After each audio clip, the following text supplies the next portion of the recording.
In my last video, I talked about how most of us at one time or another have experienced the inability to move on from an ex-partner, especially when that ex was the worst kind of person. Objectively, you, your friends, everyone on paper, you can nod and go, yeah, they weren't right for me.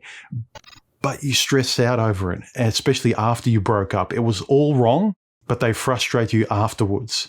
And often the worst and wrong kind of people, the people that were mismatches, have us puzzling over what went wrong, what happened, frustrated at why we stayed so long, how we could have fixed things, and so on and so forth. And there was a comment in my last video that I thought was a perfect addendum to what I was discussing about the inability sometimes to move on from our exes and why the pain from our exes still lingers and haunts us and we can't let go. A subscriber by the name of Sticks added a brilliant comment that I thought was worthwhile to add. He said, when you break up with the physical person, that pain can be got over, but the mental image you hold is a different matter, as you can't just cut that out of your brain because your memory will hold onto it until another memory, i.e. another person, is inserted over the top. So if you decide to opt out of the game, which a lot of guys do, and this is an important bit, guys don't actually go anywhere. They just stay in the position of, I don't want to be hurt anymore. I'm not going anywhere. So if you decide to opt out of the game, the last memory is all you have, which can be a problem. That's a brilliant observation. If you don't replace the person with something, like a lot of guys talk about, do the thing you always wanted to do or you felt like you couldn't do because you were constrained in an incompatible relationship, an incompatible job, you didn't have the time, resources. Now that you've got the freedom, you can do the things you always wanted to do. Take up the things you never did before. So whether they're things or another person tends to be the easy thing that most people do, especially women. To get over the ex and to move on, to get away from the pain, to leave it in your rearview mirror, the easiest way is to replace that person with somebody else.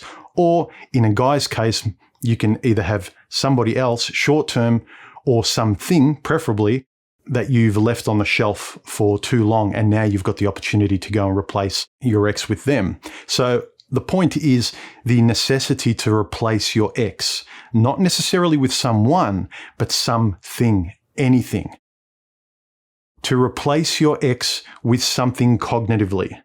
Because as Sticks mentioned, if you just stop with the mental image of your ex burnt into you, and that's a very toxic image, and on top of that, if your superego, the parental figure in your head that kicks you and tells you you're an idiot, a lot of people have that kind of voice in their head, ruminating over your ex who was incompatible with you, you hate yourself for it, your brain tells you you're nothing, you're an idiot, and you sit there, you move nowhere, you don't think you're good enough. Man, that's an awful place to be in. So there's an importance of moving on. The going and going your way has always been something I have been focusing on.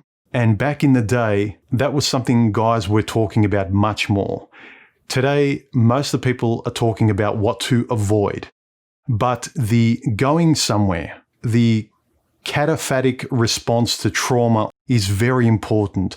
I talk a lot about thinking and speaking and moving, even if it's conceptually, because if you don't think about it, you're not going to do it physically anyway. So willing yourself through a cognitive process of knowing what you want, I think is very important.